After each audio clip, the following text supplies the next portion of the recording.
Assalamualaikum warahmatullahi wabarakatuh. Innal hamdalillah nahmaduhu wa nasta'inuhu wa nastaghfiruhu wa nastahdihi wa natawakkalu alaihi wa na'udzu bihi min syururi anfusina wa min sayyiati a'malina. May yahdihillahu fala mudilla lahu wa may yudlilhu fala hadiyalah. Rabbi syrah li sadri wa yassir li amri wahlul 'uqdatam min lisani yafqahu qawli. Rabbi yassir wa la tu'assir, rabbi tammim bil khair. Subhanaka la ilma lana illa ma 'allamtana innaka antal alimul hakim. Amma ba'd. Yang ulun hormati para hadirin dan hadirat yang ka berhadir ba tempat yang mulianya ba rumah Allah, di mana di pagi hari ini kita mengadakan Ahad Barakah atau subuh berjamaah. Kemudian perlu juga kita ketahui bahawa di akhirat kelak iman, amal saleh dan rahmat Allah lah penyelamat kitanya orang akhirat. Kan lain. Iman, amal saleh dan rahmat Allah yang menyebabkan kitanya selamat di orang akhirat. Maka kitanya kata sadari bahawa penyelamat kitanya orang akhirat leh perkaranya, maka kitanya manfaatkan sisa waktu yang Allah berikan umur kepada kitanya untuk melakukan hal-hal yang baik, untuk terus melakukan berbuat baik. Karena dipegah oleh Nabi Al-Kaisu mandana nafsahu wa amila lima ba'dal maut. Orang yang cerdas adalah orang yang mampu mengendalikan dirinya dan beramal untuk mempersiapkan sesudah kematian. Dia bertanya, lalu dalam kehidupan dunia hana terfikir amal untuk orang mati. Istilah haji mengikut lawak lewatnya apa? Gaduh fikir enak hidup, tidak memikirkan enak mati. Dia gaduh lalu fikir bumangat udip saja. Hantar dah fikir bumangat mati. Jadi dia lagi kan konsep udip tanya yang anggap dalam agama urang dungu. Karena yang dipuja Nabi urang cerdas, urang cerdik adalah urang yang bisa mengendalikan dirinya dan bisa mempersiapkan amal untuk sesudah kematian. Kemudian dalam hidup kita juga harus selalu menebarkan kasih sayang kepada sesama orang mukmin, karena orang mukminnya Nabi lagi ibarat sebuah bangunan yashuddu ba'duhu ba'dha, saling menguatkan antara satu dengan yang lainnya. Lebih baiknya kita dalam kehidupan kun kegop saling membuka aib gop. Ancaman orang yang buka aib daya dalam agama. Malah dipegah oleh Nabi dalam salah sebuah hadis, barangkasa disebarkan aib orang lain, mempermalukan orang lain, yang bisa jadi orang lain yang dosa tersebut kali taubat, lam yamut hatta ya'malah. Man ayyara akhahu bidzambin lam yamut hatta ya'malah. Barang siapa mempermalukan saudaranya dengan satu dosa, yang dalam sebuah riwayat disebut kataba, yang terkadang-kadang dosa tersebut dia telah bertaubat, lam yamut hatta ya'malah, ancaman dia tidak akan mati dulu sebelum mengerjakan dosa yang sama. Maka bahaya besar kitanya tak share bak media, tak sebarkan aib-aib saudara kitanya yang beriman. Ancaman dia Allah akan jadikan kitanya roh tak pubut yang sama lagi yang kau pubut dia orang. Maka dalam hidup baiknya keinginan untuk menzalimi orang lain. Kitanya tak tundra daripada menzalimi orang lain mentang bisa menjadi penyebab tanya terhapus dosa.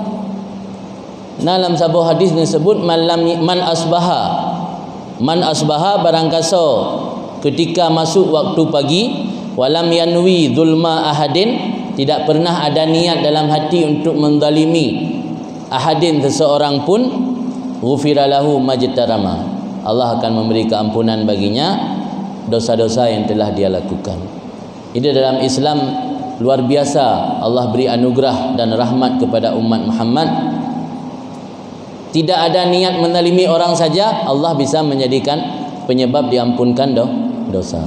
Maka dalam hidup tanya tekediruh tak zalimi gap bebek karena tak konsep, baik karena tak program, tak planning, tak rencanakan, betul-betul terjadi secara kebetulan.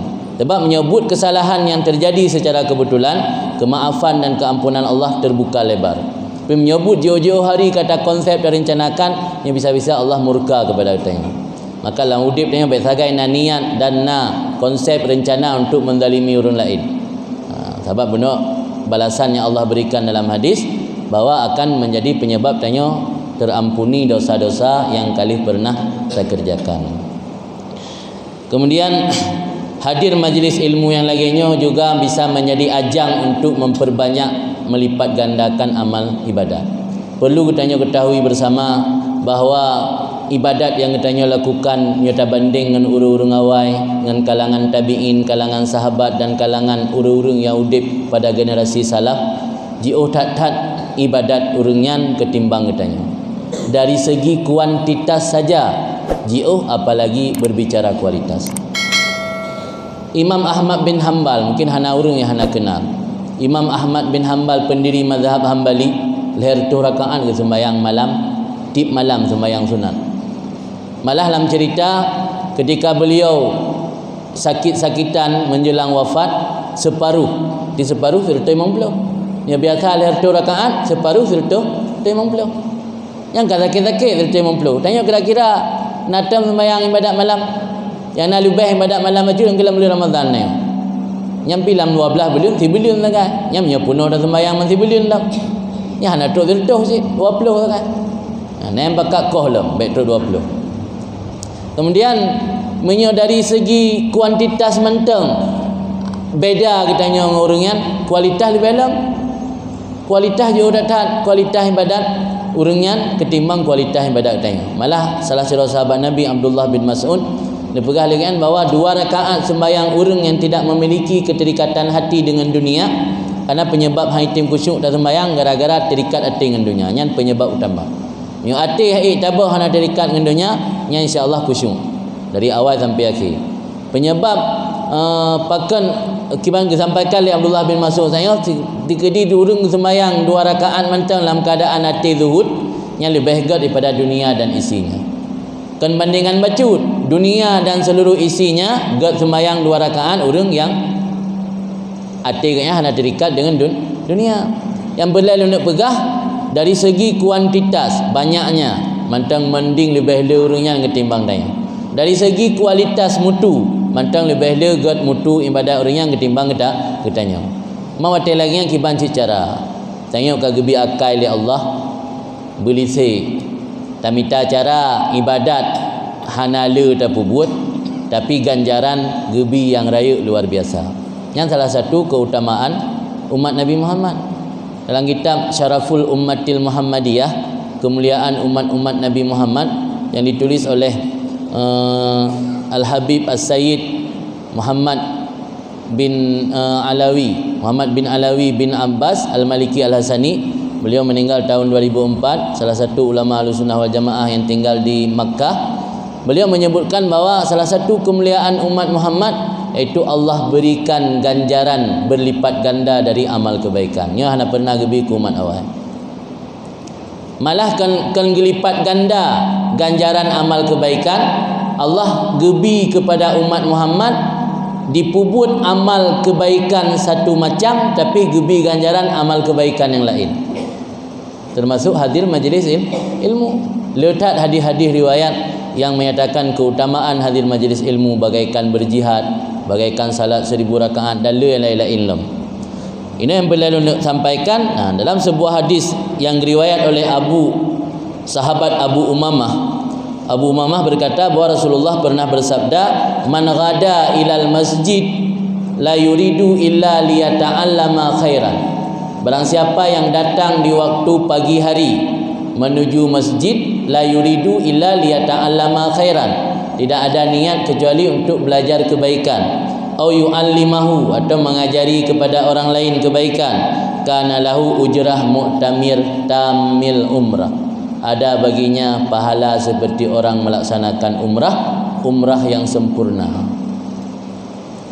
Kemudian lanjutan hadis, wa man raha, barang siapa yang datang ke masjid di sore hari, yang benar di pagi hari, yang tujuan datang ke masjid di sore hari, la yuridu illa liyata'allama khairan au yu'allimahu, tidak ada rencana niat kecuali untuk belajar kebaikan ataupun mengajarinya kepada orang lain, kana lahu ajrun hajjin tamil hijjah, ada baginya pahala orang yang naik haji yang sempurna.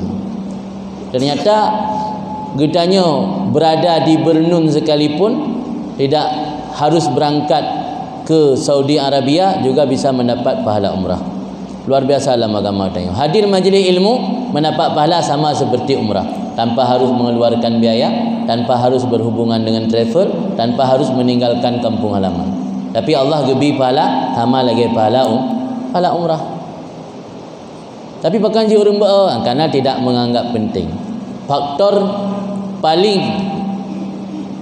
menentukan seseorang malas hadir majlis ilmu karena hubbud dunia. Karena yang faktor terbesar. Karena ketika seorang lebih cinta hati ke dunia, menganggap dunia yang lebih penting, ada keuntungan yang kembali kepadanya, ikut. Oh, keuntungan lebih pahala orang akhirat, urusan akhirat, dan urusan di dunia. Maka ketika katanya kalau lebih cinta kepada dunia, rasa penting kepada ilmu agama dikesampingkan. Oh, dah pegah je barang apa pahala dempu. Masih kamenan. Lagi lembah benar, sesuatu yang berharga pasti tidak dimiliki oleh semua orang. Ia dah pegah untuk karenanya menjelang penghujung tahun dan awal tahun baru, mudah-mudahan kita bisa memperbaiki diri, bermuhasabah, menintrospeksi diri ke depan, tahun-tahun depan, supaya tak isi hari-hari kitanya dengan kebaikan. Jadi kunci je kalau lembah benar, cari amal-amal ibadat yang watai nepubut hanatat melelahkan dan hanatat le itu bit belanja, tapi pahala ganjaran je luar biasa.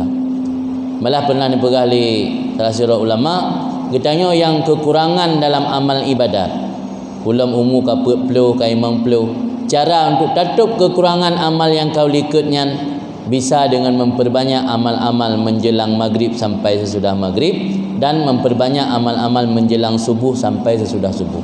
Karena dua buah watainya nyankian dua buah watai yang Allah luar biasa nabi ganjaran amal kebaikan kepada hamba.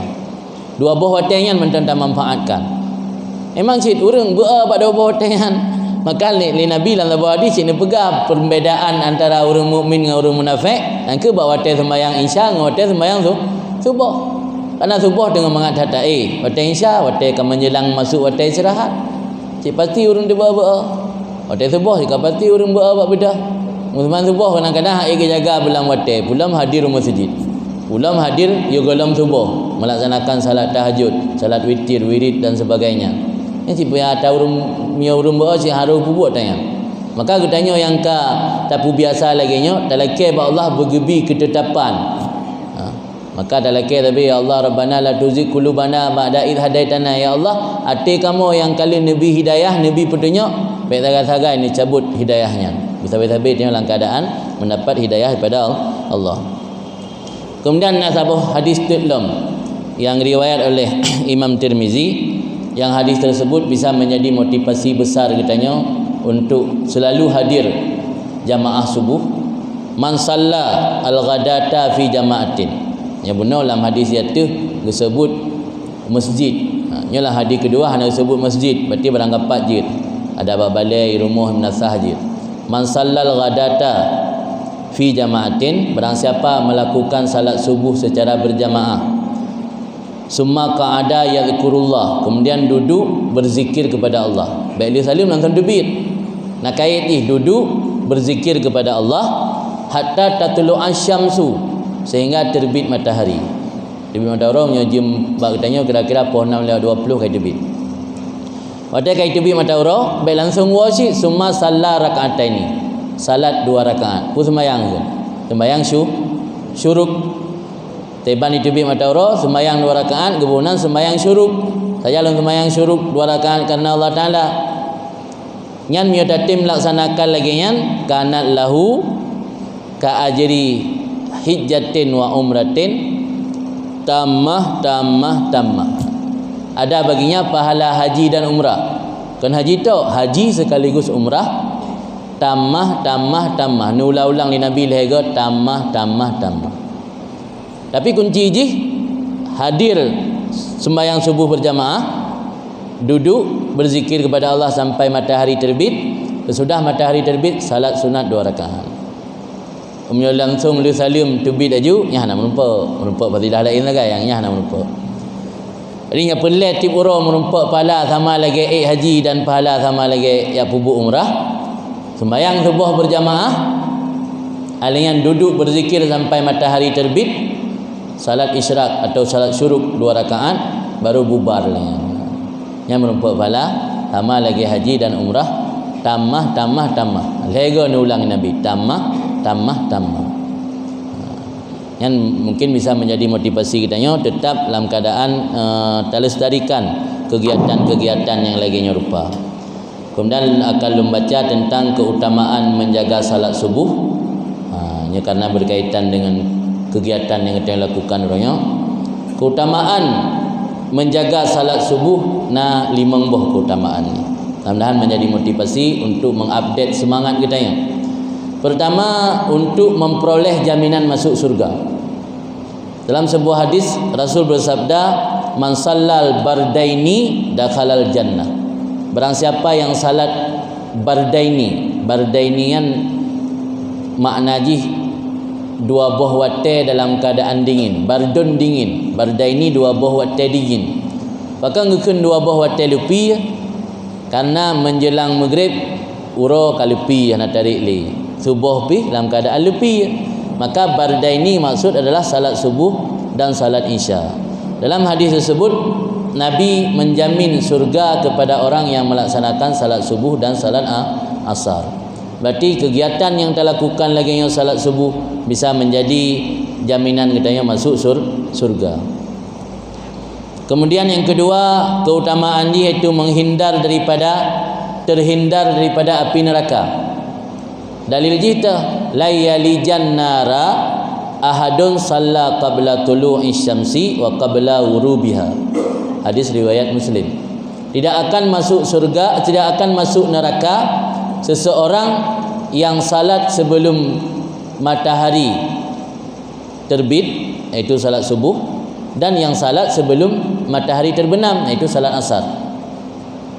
Jadi sembahyang subuh dan sembahyang asar di samping menjadi jaminan mendapat surga, juga terhindar daripada api neraka. Kemudian yang kedua, keutamaan salat subuh, kegiatan yang lagi kita nyopeganya selalu dalam lindungan Allah. Dalilnya ini disebutkan dalil ji, man sallal isya fi jama'atin kana fi zimmatillah hatta yusbih, wa man sallal subha fi jama'atin kana fi zimmatillah hatta yumsi. Barang siapa melakukan salat isya berjamaah, maka dia ada dalam zimmah penjagaan Allah sehingga dia masuk waktu subuh. Barang siapa salat subuh berjamaah ada dalam jaminan penjagaan Allah sampai dia masuk waktu sore. Sehingga cerita ini salah siro raja Jamun, raja dari Bani Umayyah yang bernama Al-Hajjaj bin Yusuf As-Saqafi. Mungkin pernah dengar. Hajjaj bin Yusuf As-Saqafi termasuk raja paling zalim dalam sejarah Islam. Sehingga ubina orang ulama sekalipun yang menentang dengan keinginan Hajjaj bin Yusuf As-Saqafi tak segan-segan dihabiskan nyawanya. Terkenal dalam sejarah Islam termasuk raja yang memiliki kezaliman.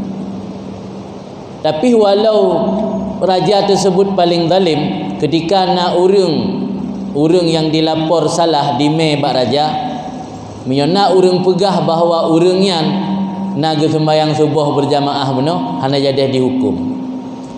Jadi nyandum zalim tapi punya kebaikan. Rajanya raja zalim, Hajjaj bin Yusuf As-Saqafi yang terkenal raja zalim, tapi punya jasa luar biasa kepada Islam walau agaknya raja paling zalim. Pertama, yang memberi titik huruf Al-Quran adalah atas perintah Raja Hajjaj bin Yusuf As-Saqafi. Nyawai hana titik huruf Al-Quran.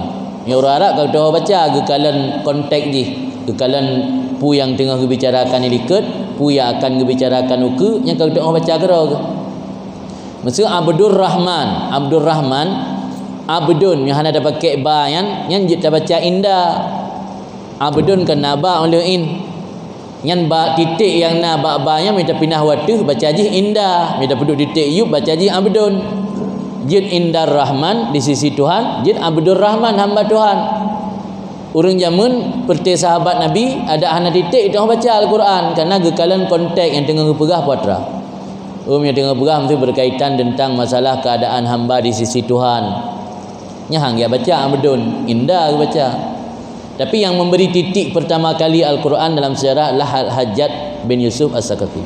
Yang pelai nak pegah dum kezaliman Raja Hajjaj menteng, urang yang naik sembahyang subuh berjamaah nak jadi dihukum. Yang cerita ini.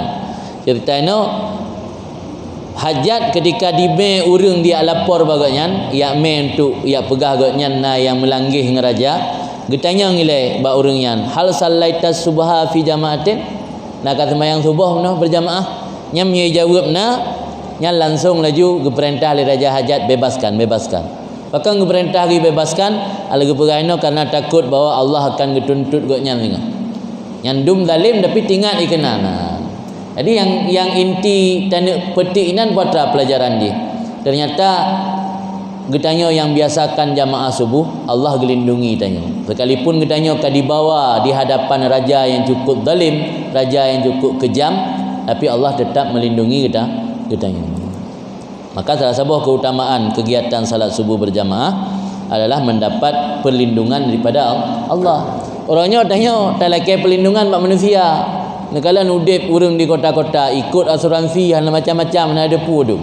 Jaminan kesihatan, jaminan kesejahteraan, jaminannya jaminan J.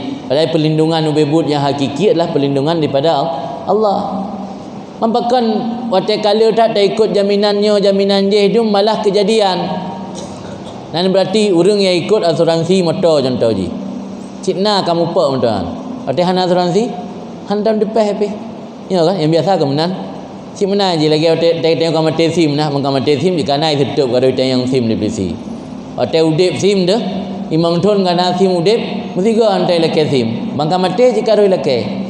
Dan jika menang dapat kepegah alam salah sebuah kitab yang disampaikan oleh para ulama bahawa ketika getanya tak gantungkan harapan kepada selain Allah, Allah akan geuji getanya dengan kecewa.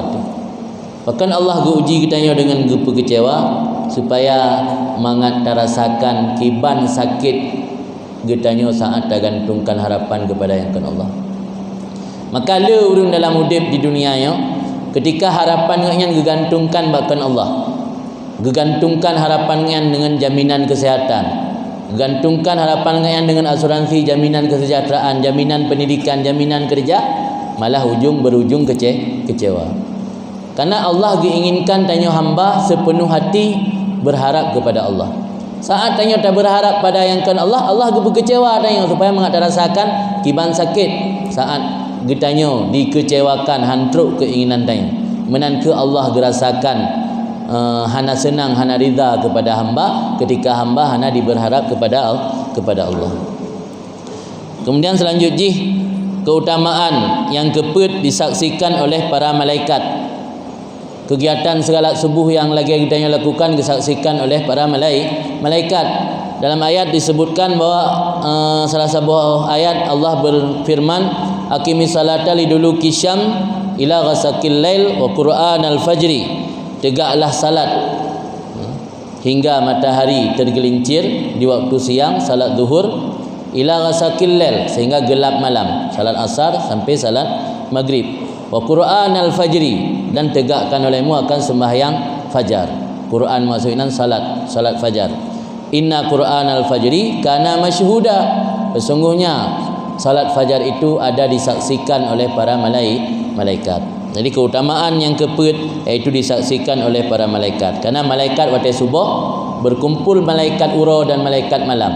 Karena malaikat ura kamu mulai turun untuk bertugas, malaikat malam kamu mulai untuk bergerak ke langit karena digantikan oleh malaikat ura. Jadi berkumpul malaikat ura dan malaikat malam waktu subuh, maka para malaikat tersebut melihat kegiatan sembahyang subuh yang kita lakukan.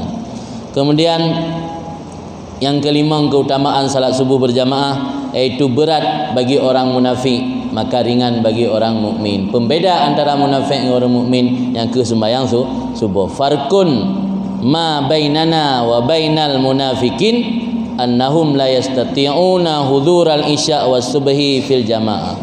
Pembeda antara kita dan di antara orang munafik kata Nabi mereka tidak sanggup hadir salat isya dan salat subuh berjamaah. Karena salat isya di waktu di mana orang-orang sudah masuk waktu istirahat, salat subuh di mana orang lagi menikmatinya tidur. Maka dua buah sembahyang yang berat ada orang munafik. Untuk tak beda roh tu. Baik roh tanya dalam bahagia orang munafik, maka bangun salat subuh untuk melakukan kegiatan salat subuh berjamaah. Kaid tak budah popopet terlaksanakan tahajud, usahakan sembahyang subuh berjamaah walau hang merempak sembahyang tahajud jamaah subuh merempak tahajud baik sampai telat. Karena menyatapu biasa telat sembahyang nyo nak ancaman kenana, maka kena mungkin dengar sebahagian penceramah sampaikan bahawa kunci sukses adalah menjaga salat, menjaga waktu salat. Yang betul, karena dalam hadis Nabi ni pegah la yazalu aqwamun yata'akharuna hatta yuakhirahumullah. Senantiasa satu kaum mengundur-undurkan waktu untuk beramal termasuk salat benar hatta yuakhirahumullah, sehingga Allah juga mengundur-undurkan maksud mereka. Mungkin telat sukses tanya dalam berusaha, bisa jadi akibat gara-gara seling telat sembahyang. Telat merumpuk jodoh, bisa jadi gara-gara telat sembahyang. Maka kunci sukses dalam hidup harus jaga sembahyang. Usahakan dak jid berlam wate dan berawai wate. Nyolam wate kan usahakan wajib. Usahakan sembahyang diawai wate. Walau kedai kebenarkan dalam fikih, kerana sembahyangnya waktu jih luas, kecuali sembahyang maghrib yang hana luas wate. Yang lain luhur, asar dan isya luah tak wate, jid ada kena sembahyang berawai wate. Tapi usahakan hana kegiatan lain yang mendesak, utamakan sembahyang supaya katanya sukses dalam menjalani kehidupan. Mudah-mudahan yang penting nasihat singkat dari Long Tuan di penghujung tahun bisa menjadi terupdate-nya motivasi kitanya, terupdate-nya semangat kitanya menjelang awal tahun ke depan. Mudah-mudahan dengan kegiatan yang kitanya rutinkan laginya akan mendatangkan amal ganjaran yang berlipat ganda, yang akan mendapatkan rahmat Allah, yang dengan sebabnya rahmat Allah akan memudahkan kita untuk masuk surga. Assalamualaikum warahmatullahi wabarakatuh. Doa Pak Walid.